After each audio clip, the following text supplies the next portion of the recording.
Okay, scared the cat. She's gone.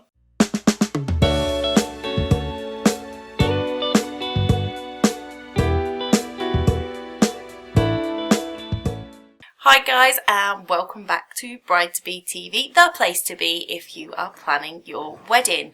So I want to say, first of all, Happy New Year to everyone. We're already, currently 8 days into the new year as I'm recording this. First week's gone already. Guys, it goes so quickly, and especially when you're planning a wedding. So, to all of those who got engaged at Christmas or over New Year, congratulations. I hope that you will find these videos helpful and that they will help you in all of your planning. So, something that I just wanted to sort of do as my first video in the new year was just talk about, because of the fact that there are so many people that will have got that ring on their finger over the holidays, the first 5 things that you need to do now that you're engaged. Firstly, number 1, enjoy. Okay, one of the things that I think people forget to do when they get engaged is to actually enjoy the fact that they're engaged. It's kind of the shortest period of your relationship almost, depending, you might be a whirlwind romance.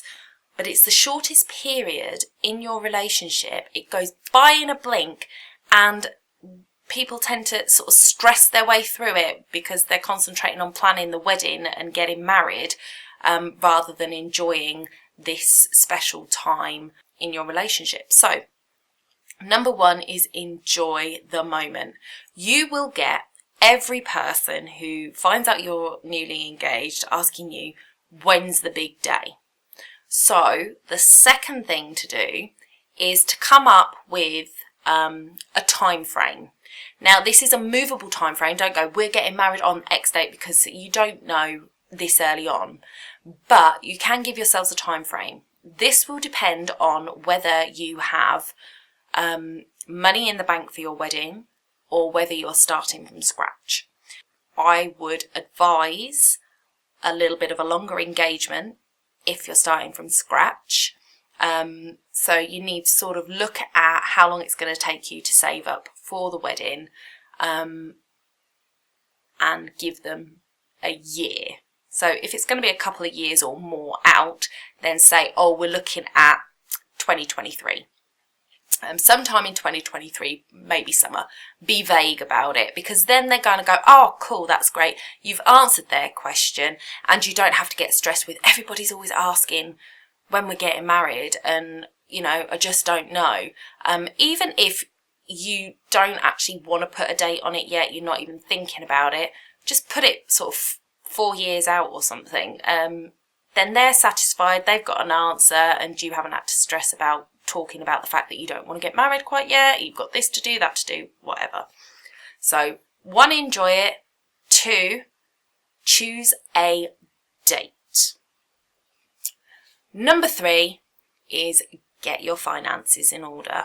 It's a big thing on my channel to talk about wedding finance, and I'm a big believer in cash is king, and not putting your wedding on a credit card unless it's sort of deposits and you're paying them at the end of the month and things. So I would suggest going through my mini money series, which I will link to below.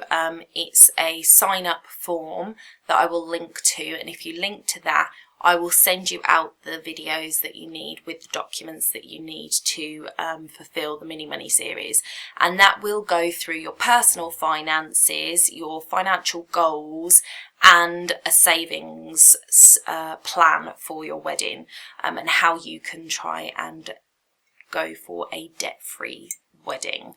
So that's all in there, all that goodness. So I will leave that in the comments below for you. Number 4, decide whether you're having an engagement party.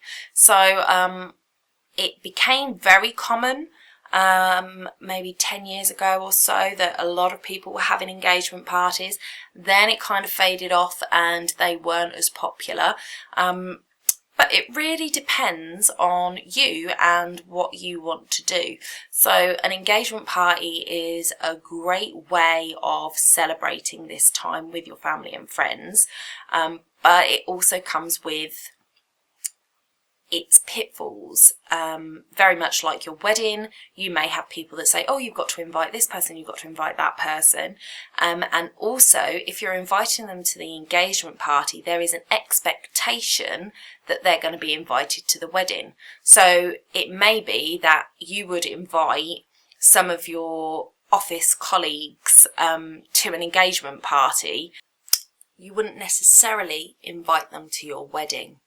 So you need to think about that a little bit if you're going to be doing an engagement party. Although an engagement party might be a good thing to do if you're going to plan your wedding a few years out, because it's going to be a little while until your wedding, and then, you know, if it's a few years, then things change and you might not necessarily have the same people at your engagement party that you had at your wedding as you did your engagement party, so it wouldn't be such a big deal. But if you're having them quite close together, you might want to think about the guest list a little bit more, or not have one at all. So the fifth and final thing that you need to do once you're engaged, after you've started enjoying it, you've sorted your finances, chosen your date, you've decided whether you're having an engagement party or not, is to start looking at venues. There are so many different venues for so many different budgets. That is one of the first things that I would suggest, and I would suggest doing them at wedding fairs. Look at venues and try and get into their wedding fairs. If you are engaged now, wedding fairs will start to come out in sort of February, March time. You will get a lot of wedding fairs from now until the end of March. So it's a good time to get on Facebook or get online and search wedding fairs in my area, or wedding fairs in the area that you are looking at getting married, and seeing if venues that you like the look of have got wedding fairs going on. It's a great way to see a venue without feeling pushed into booking a venue. You can decide whether you like it enough to go back and have a conversation with the events planner. And it also gives you access to a lot of other vendors where you can actually talk to people one-on-one and gauge whether you like their personalities or not, again, without feeling, hopefully, too much pressure to actually purchase. Don't be afraid of going up to a vendor and asking them questions. As much as they want your business, they are there to sell themselves to you. So if you don't give them a chance, you won't know what they can offer you. It's all right picking up the leaflets and stuff, but let's face it, they go in the bag that you've got with you or you get given, and you're lucky if they see the light of day again. It's much better to have a conversation with somebody, and I think I have got a video on how to navigate wedding fair, and I will link that in the description below for you. So those are my 5 top tips for what to do after you have just got engaged. Again, congratulations to those of you that are. Please hit that subscribe button so that you don't miss any of the future videos that come out. Hit the thumbs up button if you like this video.